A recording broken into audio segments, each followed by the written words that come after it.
Os Senhores do Litoral, Conquista Portuguesa e Agonia Tupinambá no Litoral Brasileiro, século XVI. Mário Maestre. Resumo, parte 2.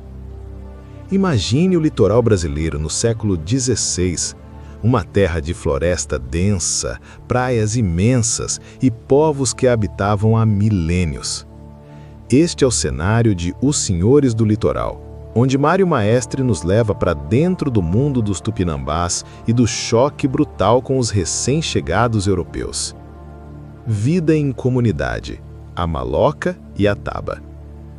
A vida tupinambá começava na família, mas se organizava em grandes casas coletivas, as malocas, onde várias famílias viviam juntas. Várias malocas formavam uma aldeia circular, a taba, protegida por uma forte paliçada de madeira. Quem mandava? Os chefes, os murubixabas. Mas o poder de verdade vinha das assembleias noturnas na casa dos homens, onde os mais velhos debatiam até chegar a um consenso. Dentro da aldeia, reinava um espírito comunitário forte. A comida era repartida, a palavra dada era sagrada, e o roubo simplesmente não existia. Essa harmonia e civilidade impressionaram os europeus que vinham de sociedades profundamente divididas. Mas nem tudo era perfeito. Era uma sociedade patriarcal, onde as mulheres eram subordinadas aos homens, e um homem com muitas esposas e parentes podia se tornar um principal e transferir a outro o trabalho pesado. Costumes que chocaram a Europa. Se havia algo que deixava os europeus de cabelo em pé, era a liberdade sexual dos tupinambás. As jovens tinham liberdade antes do casamento. A virgindade não era um grande valor e a homossexualidade era tratada com uma naturalidade que horrorizava os portugueses, cujas leis puniam esses costumes com a morte na fogueira. A atração, porém, era de via dupla.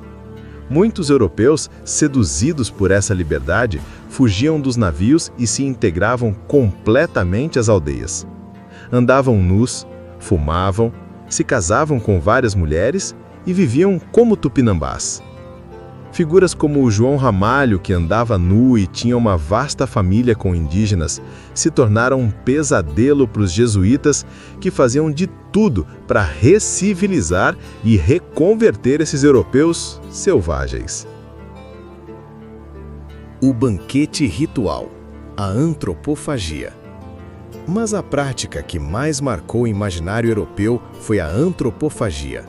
Os tupinambás capturavam inimigos em guerra, que podiam viver na aldeia por anos até chegar o dia de um grande ritual. Era uma cerimônia complexa com danças, cantos e muita bebida.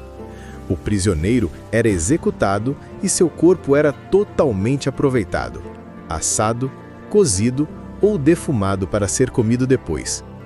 Os cronistas da época e muitos estudiosos depois deles explicaram isso como um ato de vingança e um ritual guerreiro e espiritual. Devorar o inimigo era uma forma de absorver sua força.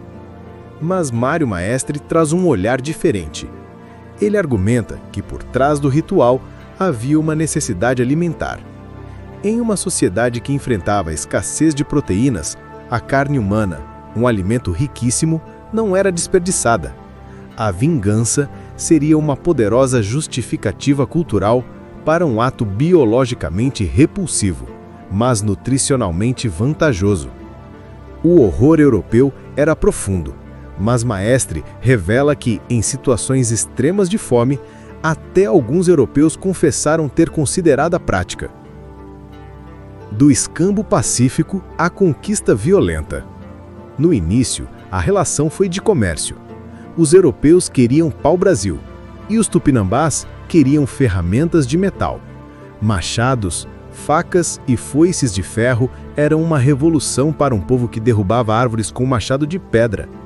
Esse escambo foi por décadas benéfico para ambos os lados. Tudo mudou quando Portugal decidiu colonizar de verdade. O objetivo não era mais só comerciar, era tomar a terra e produzir açúcar. E o açúcar, naquela época, precisava de mão de obra escrava para ser lucrativo. Os colonos então viraram-se para a única fonte disponível, os próprios tupinambás, os negros da terra, como eram chamados. O escambo pacífico deu lugar a guerras de captura.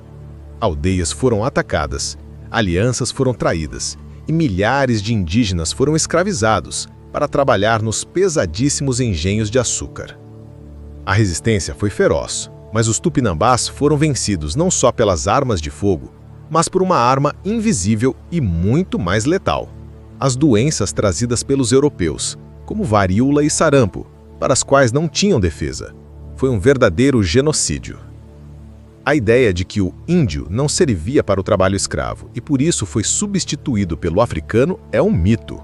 Eles foram escravizados em massa e morreram aos milhares, não por serem preguiçosos ou inadaptáveis, mas pelo trabalho brutal, pelos maus tratos e, sobretudo, pelas doenças que dizimaram populações inteiras.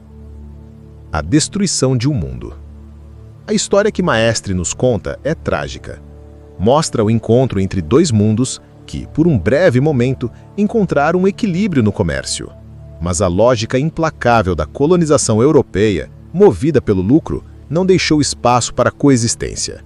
O resultado foi a destruição sistemática de uma sociedade complexa e fascinante, que até hoje marca profundamente a identidade do Brasil.